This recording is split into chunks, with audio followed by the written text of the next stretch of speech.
வழக்கம் போல் கண்டென்ட் இல்லாதனால கிடைக்கிறதையே கண்டென்ட்டாக கொண்டு வந்திருக்கேன்.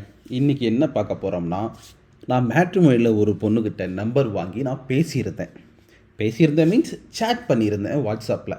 அந்த சேட்டை தான் இன்றைக்கி பார்க்க போகிறோம். அதுதான் இன்றைய கண்டென்ட். ஆக்சுவலாக இன்றைக்கி யார்கிட்ட நான் சேட் பண்ணேன்னா சாரா. அவங்கள பற்றி டீட்டெயில் போக போக தெரியும்னு நினைக்கிறேன். ஸோ இங்கே சேட்டை கொஞ்சம் ஃபோக்கஸ் பண்ணுங்கள். நான் பேசுகிறது பிடிக்கலனா தயவு செஞ்சு சவுண்டை மியூட் பண்ணிவிட்டு மெசேஜை மட்டும் பாருங்கள். ஒரு பையனும் பொண்ணு எப்படி சேட் பண்ணிக்கிறாங்க அப்படிங்கிறத பார்த்து தெரிஞ்சுக்கோங்க. அவங்க தான் ஃபஸ்ட்டு சேட் பண்ணாங்க. Hi Sara here. நான் ஹாய் சாரா, நான் ஆஃபீஸில் இருக்கேன், அப்புறம் கால் பண்ணுறதும் அவங்க பொறுமையாக கொஞ்சம் லேட்டானதுக்கப்புறம் hi Poomalai, how are you doing அப்படின்னு கேட்டிருக்காங்க. நல்ல ஒரு ரெஸ்பான்ஸ் தான் அது. அப்புறம் என்னை பற்றி நான் சில விஷயங்களை சொல்லியிருக்கேன். பெங்களூரு, நான் என் ஊரை கேட்டேன். அவங்களும் சந்தோஷம்னு சொன்னாங்க.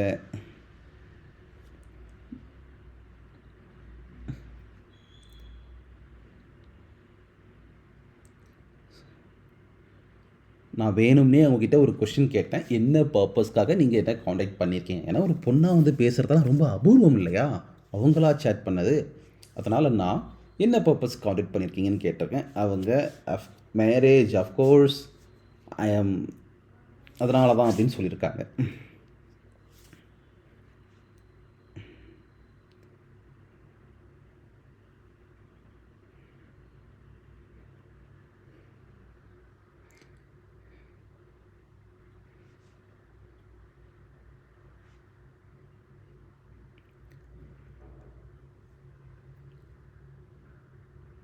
ஏன் மக்களே, அவங்க யூஎஸ் பொண்ணு. யூஎஸில் அவங்க டெக்ஸாஸில் வாழ்ந்துட்டுருக்காங்க. பட் ஃப்ளோரிடா கடற்கரையில் தான் அவங்க வேலைக்கு போகிறாங்க.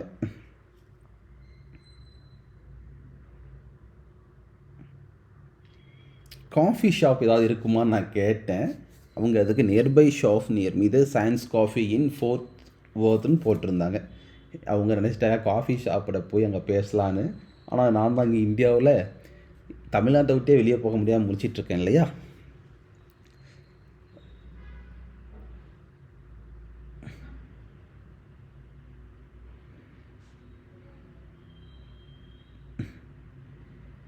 இங்கே பாருங்கள், நான் சொல்லியிருக்கேன் உங்களுக்கு. அவங்க என்ன சொல்லியிருக்காங்க, Houston where you know in Texas ஹுடான்ஸ்.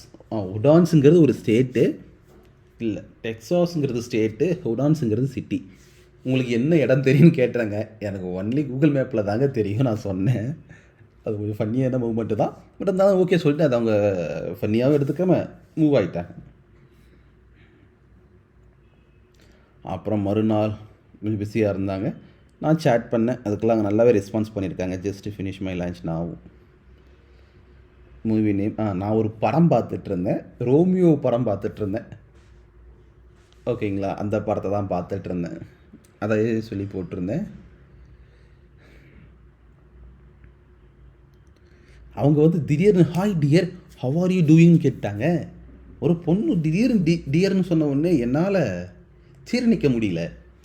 So நான் இது இஸ் டூ மச் என்னன்னு கேட்டாங்க. ஐ ஆம் யுவர் டியர் அப்படின்னு கொஷின் கேட்டேன். You are not serious bro. அப்பா நீ சீரியஸாக ஆயிக்காத, இதெல்லாம் இங்கே சகஜம் அப்படிங்கிற மாதிரி சொல்லியிருக்காங்க. ஆனால் நான் கேட்ட கொஷின் அவங்களுக்கு கொஞ்சம் ரொம்ப அக்வர்டாக இருந்திருக்கும் போட்டிருக்கு. நான் என் டைமை வேஸ்ட் பண்ணுறேன் அப்படிங்கிற மாதிரிலாம் சொல்லியிருக்காங்க. நமக்கு என்ன தெரியும், நமக்கு தமிழ்நாடே தாண்டினதில்ல. மிஞ்சி போனால் பெங்களூர் வரைக்கும் வந்திருக்கேன், அவ்வளோதான். ஸோ நானும் நீங்கள் சீரியஸாக இல்லை, நீங்கள் இன்ட்ரெஸ்ட் காட்டலன்னு சொன்னாங்க. அதுக்கு நான் ஏதோ பேசி அப்படிலாம் இல்லைங்க, எனக்கு உங்கள் மேலே இன்ட்ரெஸ்ட் இருக்குது அப்படிங்கிற மாதிரி சொல்லியிருந்தேன்.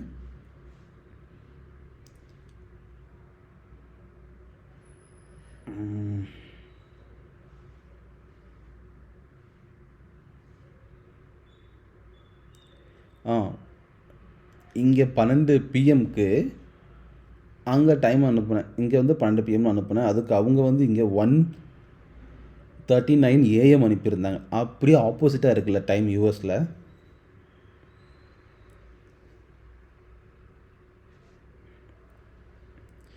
அப்புறம் நானே ஒன்று சொன்னேன். சில கொஷின்ஸ் கேட்கலாம், ஒரு ட்ரிக்கியாக ஏதாவது கொஷின்ஸ் கேட்கலாம்னு நினச்சேன். ஏதாவது ஒரு பொய் சொல்லுன்னு சொன்னேன். அவங்க வந்து என்ன என்ன பொய் சொல்லதான்னு யோசிச்சிருக்காங்க. என்ன சொல்ல வர அப்படின்னு கேட்டிருக்காங்க. ஏதாவது ஒரு பொய் சொல்லுங்கன்னு சொல்லி ஏதாவது இம்ப்ரெஸ் பண்ண ட்ரை பண்ணேன். அவங்க என்ன பேசுகிற நீ பொய்யெல்லாம் சொல்கிற அப்படிங்கிற மாதிரி கேட்டிருக்காங்க. இது ஒரு ட்ரிக்கியான கொஸ்டின்னு. நான் உங்களை இம்ப்ரெஸ் பண்ண ட்ரை பண்ணுறேன்னு. Freak that's not freak don't like the word. எனக்கு இந்த மாதிரி வேர்டை கூட தாங்காது அப்படிங்கிற மாதிரி எவ்வளோ சாஃப்டான கேரக்டராக இருக்காங்க. நான் சாரி கேட்டு நான் உங்களை இம்ப்ரெஸ் பண்ண ட்ரை பண்ணுறேங்க, ஏதாவது சொல்லுங்க அப்படின்னு டெக்ஸ்ட் பண்ணியிருந்தேன். Just normal word. நீங்கள் நார்மலாக பேசுங்க, நீங்கள் என்னை இம்ப்ரெஸ்லாம் ஒன்றும் பண்ணி கிளிக்க வேணாம், நார்மலாக பேசுங்க, ஒருத்தர் புரிஞ்சுக்குவோம் அப்படிங்கிற மென்டாட்டில் அவங்க டெக்ஸ்ட் பண்ணியிருக்காங்க.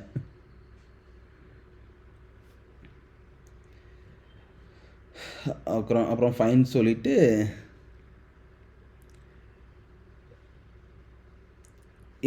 என்னோடய எக்ஸ்பெக்டேஷன் என்னென்னு கேட்டிருக்காங்க. அதுக்கு நான் என்ன சொன்னேன்னா, ஒரு நல்ல வெல்த்தியான லைஃப் தான் எனக்கு வேணும். நான் வந்து ஜோக் பண்ணலன்னு சொல்லியிருந்தேன். என்னென்னா பொண்ணுங்க பசங்களுக்கு அது வேணும் இது வேணும்னு கேட்பாங்க. நான் மொத்தமாக எனக்கு ஒரு நல்ல லைஃப் வேணும்னு கேட்டுட்டேன். நான் சிலர்லாம் ஜோக் பண்ணுவாங்க, நான் ஜோக் பண்ணல அப்படிங்கிற மாதிரி சொல்லியிருந்தேன். அதுக்கப்புறம் எனக்கு சின்னதாக சண்டை, பெரிய லவ், கொஞ்சமாக கேரு அண்ட் ஹக்ஸ், அப்புறம் அண்டர்ஸ்டாண்டிங் தான் வேணும்னு சொல்லியிருந்தேன். உடனே அவங்க நீங்கள் என்ன டைப் ஆஃப் மேரேஜ் எதிர்பார்க்குறீங்கன்னு கேட்டுட்டாங்க. எனக்கு வெக்க தாங்கலை. அப்புறமா என்னுடைய பொருளாதார நிலைமையை கொஞ்சம் எடுத்து சொன்னேன். அவங்க ஓகே இதெல்லாம் ஒரு விஷயமா இல்லை, உன் கூட பிறந்தவங்க எத்தனைன்னு சொல்லி அடுத்தது மூவ் ஆகிட்டாங்க. உடனே நான் 2 சிஸ்டரு 1 பிரதர்னு சொன்னேன்.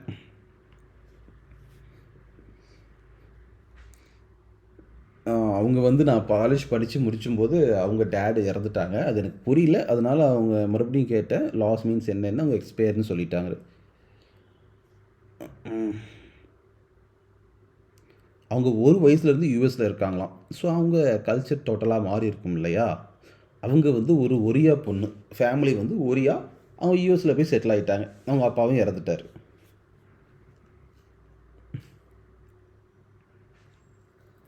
அப்புறம் இன்னொன்று முக்கியமாக, if you are married where we stayed, நமக்கு ஒருவேளை கல்யாணம் ஆச்சுன்னா இங்கே நம்ம ஸ்டே பண்ணுறது அப்படின்னு கேட்டிருந்தேன். அதுக்கு depends on you and as our decision சொல்லியிருக்காங்க. பரவாயில்லப்பா, இந்த மாதிரி கொஷனுக்கெலாம் ஆன்சர் பண்ணாங்களா. அதுக்கு அப்புறம் if we have child what we be his mother tongue, நமக்குன்னு ஒரு கல்யாணம் ஆகி ஒரு குழந்தை பிறந்தா அந்த குழந்தையோட லாங்குவேஜ் மதர் டங் என்னவாக இருக்குன்னு கேட்டிருந்தேன். ஏன்னா அவங்களோ ஒரியா பொண்ணு, இங்கிலீஷ் பேசுகிறாங்க. நானும் தமிழ் பையன், நானும் கொஞ்சம் இங்கிலீஷ் பேசுகிறேன். நம்ம 2 பேருக்கு குழந்தை பிறந்தா என்ன லாங்குவேஜ் பேசும், இந்த மதர் டங் பிரச்சனை வருமானு கேட்டிருந்தேன். அதுக்கு ரொம்பவே ஸ்மார்ட்டான பதில் அவங்க சொல்லியிருந்தாங்க. That is choose which ever the child choice. இது ரொம்பவே மெச்சூரான ஆன்சருங்க. இந்தியன் அம்மாக்கள் இதை புரிஞ்சுக்கணும். நீ இதைத்தான் பண்ணணும் அதைத்தான் பண்ணணும் அப்படின்னு அம்மா அப்பா சொல்கிறத விட இவங்க சொன்ன பதில் பாருங்கள், அது அந்த குழந்தையே டிசைட் பண்ணிக்கிட்டோம் அப்படின்னு சொல்லியிருக்காங்க. இது ஃபாரினில் சகஜம். பட் இந்தியாவில் குழந்தைங்கள என்ன தெரியும் அப்படின்னு மட்டம் தட்டி வச்சுருவாங்க. பட் இவங்க சொன்ன பதில் ரொம்பவே மெச்சூராக இருக்குது.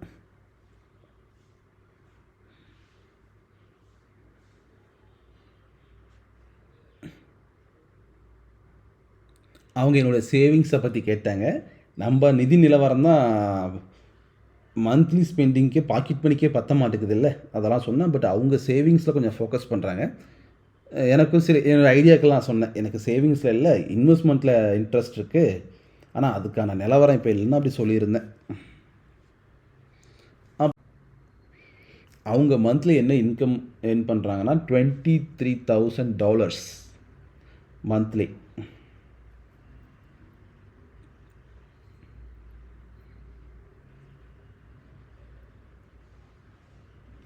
ஸோ அங்கே இருக்கிறதுல $23,000 பெரிய பணமாக சின்ன பணமாக எனக்கு தெரியல. இங்கே 20,000 அங்கே 23,000 அப்படிங்கிற மாதிரி நினைக்கிறேன்.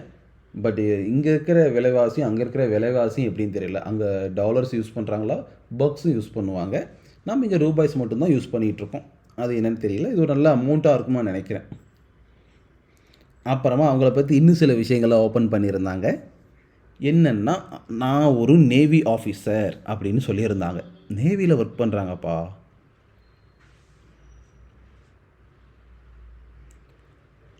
அப்புறம் இந்த இடம் வந்து முக்கியமான, நான் ஒரு software professional. Hey your navy officer 6 month you out the home. 6 மாதம் வெளியே போய் வேலை பார்ப்பீங்க இல்லையா? இந்தியாவெலாம் 6 மாதம் தான் இல்லையா? அதனால் அதை கேட்டேன். Now we can spend much time wish an depending on our command from base. அவங்க பேஸில் வர கமாண்டை பொறுத்து 6 மாதமோ 3 மாதம் ஒர்க் பண்ணுவாங்களாம். It is common. இது எங்கள் காமனான விஷயம் தானே. ஒர்க்கிங் நீங்கள் ஹார்பரில் கிரவுண்ட் ஸ்டாஃபாக ஒர்க் பண்ணுறீங்க அப்படி தானே அப்படின்னு கேட்டிருந்தேன். 6 மணி ஆனால் வீட்டுக்கு வந்துடுவீங்க அப்படி தானே ஒர்க் பண்ணுறீங்கன்னு கேட்டேன். என்ன சொல்ல வரீங்கன்னு கேட்டாங்க. Before offer I'm not having energy work we come back after 3 month. 3 மாதம் கழிச்சு தயா வீட்டுக்கு வருவேன்னு சொல்லிட்டாங்க. இந்த இடத்துல கொஞ்சம் சின்ன வருத்தம். சப்போஸ் எங்களை கல்யாணம் பண்ணால் 3 மாதம் எங்களை பிரிஞ்சு இருக்கணுமே, அவங்க கடலுக்கு போருக்கு போயிடுவாங்க, நம்ம வீட்டில் காத்துட்டு இருக்கணுமே நான் நினச்சேன்.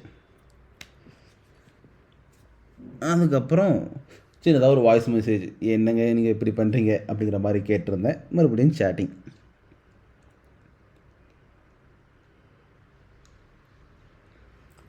அவங்க ஒரு வயசில் அங்கே போனதுனால அவங்க யூஎஸ் சிட்டிசனாகவே மாறிட்டாங்க. அவங்க ஃபேமிலி பேக்ரவுண்ட் என்னன்னு தெரியல.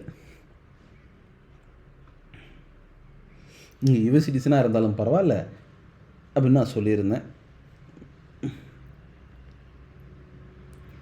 நீங்கள் தனியாக இருக்கீங்களா ஃபேமிலியோடு இருக்கீங்களான்னு கேட்டாங்க. மோஸ்ட்லி இந்தியன் எப்பயுமே ஃபேமிலியோட தான்ப்பா எது தொலைவாங்க அப்படின்னு சொல்லிட்டேன். ஸோ வேறு நான் இங்கே எங்கே வாழ்கிறீங்கன்னு சொன்னாங்க. நான் வந்து பெங்களூர் சிட்டியில் இருக்கேன், எங்கள் அம்மா வந்து என்னோடய நேட்டிவில் இருக்காங்கன்னு சொன்னாங்க. அப்புறம் அவங்க நேட்டிவ் என்னன்னு கேட்டாங்க. நேட்டிவ் வந்து கள்ளக்குறிச்சி.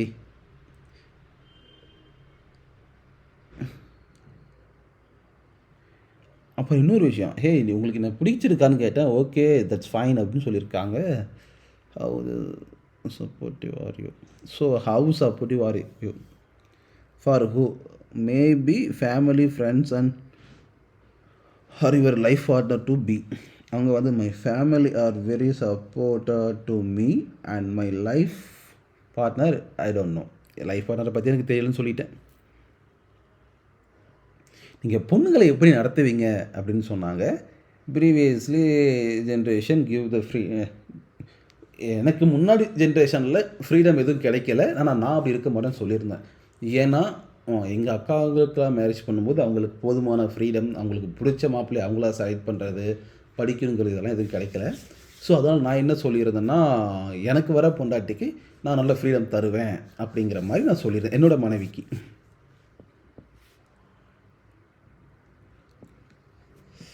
அப்புறம் நான் சேலரியை பற்றி சொல்லியிருந்தேன்.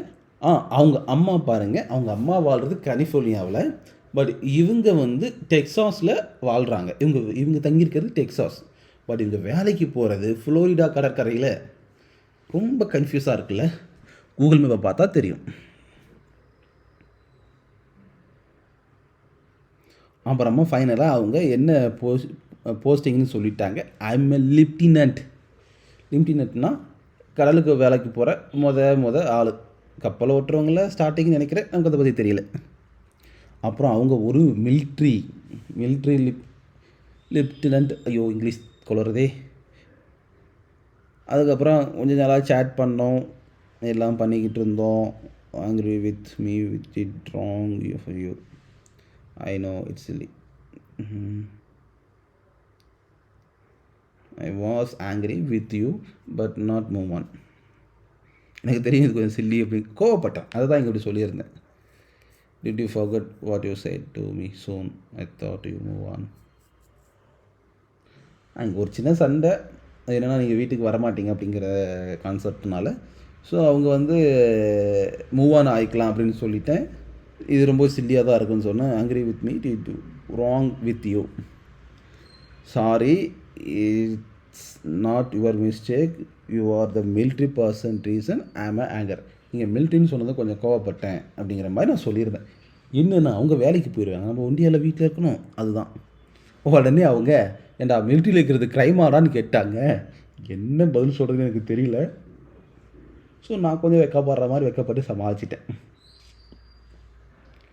கோ and look null military lady, what you want, what do you with me, இப்படி கேட்டாங்க. இப்படி அவங்களும் என் மேலே கோவப்பட ஆரம்பிச்சிட்டாங்க. நான் நினச்சேன் அவங்க மேலே கோவப்பட்டதும் இது ஒரு வேளை லவ்வாக இருக்குமோன்னு. அந்த அளவுக்குலாம் ஒன்றும் கிடையாது. எனக்கு வந்து மிலிட்ரியில் இருக்கிறதெல்லாம் பிடிக்காது அப்படிங்கிற மாதிரி டோன்ட் லைக் திஸ்ன்னு போட்டிருந்தேன். Like what you have lot of girl chatting with go on with them. அவங்க வந்து நீ தான் நிறைய பொண்ணை சேட் பண்ணியிருக்கீங்க, நீ அங்கேயே போய்க்க அப்படின்னு ஓப்பனாக சொல்லிட்டாங்க.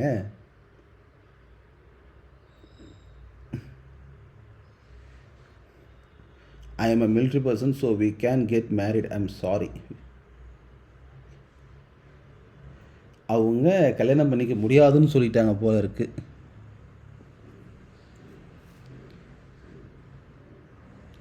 உடனே கோவப்பட்டு அவங்க வந்து just I no longer interested in I am sorry fine some one ஹெல்ஸ்ன்னு அனுப்பிட்டாங்க. அதுக்கப்புறம் நானும் அவங்களுக்கு சேட் பண்ணல, அவங்களும் எனக்கு சேட் பண்ணல. இதோட முடிச்சுக்குவோம் மக்களே. நான் பேசுகிறது பிடிக்கலனா தயவு செஞ்சு என்னோடய வாய்ஸை மியூட் பண்ணிவிட்டு இதை மட்டும் பாருங்கள். எப்படி ஒரு பொண்ணும் பையனும், தமிழ் பையனும், தமிழ் பேசுகிற தமிழ்நாட்டு பையனும், ஒரிசா பேசுகிற யூஎஸ் பொண்ணும் சேட் பண்ணது எப்படி இருக்குதுன்னு கொஞ்சம் பார்த்து சொல்லுங்கள். இதுக்கப்புறம் நான் என்ன பண்ணியிருக்கணும் அந்த பொண்ணுக்கிட்ட, மறுபடியும் கால் பண்ணியிருக்கணுமா இல்லை மறுபடியும் சேட் பண்ணியிருக்கணுமான்னு எனக்கு தெரியல. பட் அவங்க நோ லாங்கர்னு சொன்னால் நான் அவங்களை டிஸ்டர்ப் பண்ணவே இல்லை.